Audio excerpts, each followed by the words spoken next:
in the rugged heart of the American West, where justice was often just a whisper on the wind, a lone ranch stood against the vast, unforgiving landscape.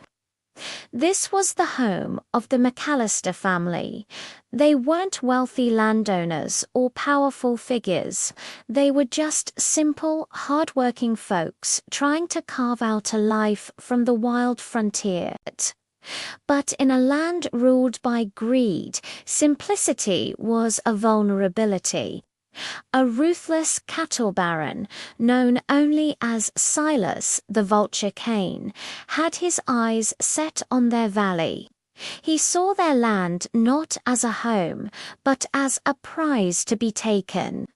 One fateful afternoon, under the scorching sun, Kane and his gang of cutthroats descended upon the McAllister ranch.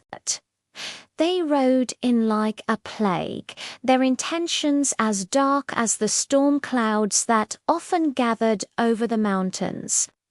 The attack was swift and brutal. The McAllisters fought bravely, but they were outnumbered and outgunned. By the time the dust settled, a chilling silence had fallen over the valley, broken only by the crackling of flames and the distant cry of a hawk. Kane and his men believed they had wiped out the entire family, securing their claim to the land. They rode off, leaving behind a scene of smoldering ruins and shattered lives. But they made one critical, fatal mistake. They missed one hidden away in a small root cellar. Listening to the horror unfold above was the youngest daughter, Ilara McAllister. She was just a teenager. But in those moments of terror, something within her changed forever. The girl who had once tended to livestock and dreamed of a peaceful future was gone, replaced by a survivor with a heart forged in fire and loss. As smoke filled the cellar, a lone figure into the twilight, a lone figure in a world that had been utterly destroyed. She saw what Kane's men had done, and the grief that washed over her was so immense it could have drowned her. But it didn't. Instead, it crystallized into something harder, something sharper, a burning resolve for vengeance. She buried her family under the lone oak tree on the hill, each shovelful of dirt a silent promise. She wasn't just burying her loved ones. She was burying the girl she used to be.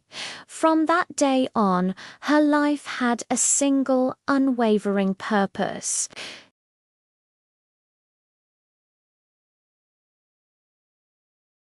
She would become the ghost they never saw coming, the justice the law couldn't provide. The next few years transformed Alette. She roamed the territories, taking on odd jobs, listening in dusty saloons, and learning the ways of the wilderness and the gun.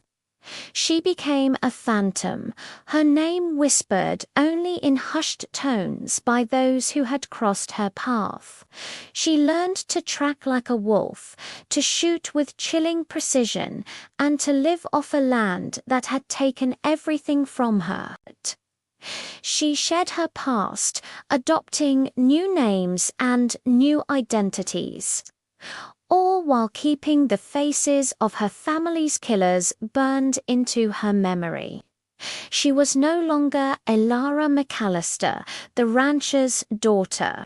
She was the spectre of the valley, a relentless force of nature driven by a promise made over a smoldering pyre. Her quest for revenge had begun, and she would not rest until every debt was paid in full. One by one, the men from Kane's gang began to meet their fates. A card sharp found his luck run out in a back alley duel. A hired gun was outdrawn in a dusty ghost town. Each death was clean, efficient, and mysterious, leaving behind no witnesses, only rumors of a vengeful spirit. Alara moved like a shadow, always one step ahead, her legend growing with each man she crossed off her list. Finally, only one name remained: Silas the Vulture Cane. He had grown richer and more powerful, insulated by his wealth and army of thugs. But he couldn't hide from the ghost of his past. Alara returned to the valley, to the land that was stolen from her. The final confrontation was inevitable, a storm that had been brewing for years. In the end, it wasn't power or money that decided the outcome. It was the unwavering will of a woman who had lost everything but her resolve. In the heart of the valley her family had built, Alara McAllister finally delivered her own brand of justice. Thank you so much for watching. If you enjoyed this story, don't forget to hit that like button and subscribe for more tales from the annals of history. We'll see you in the next video.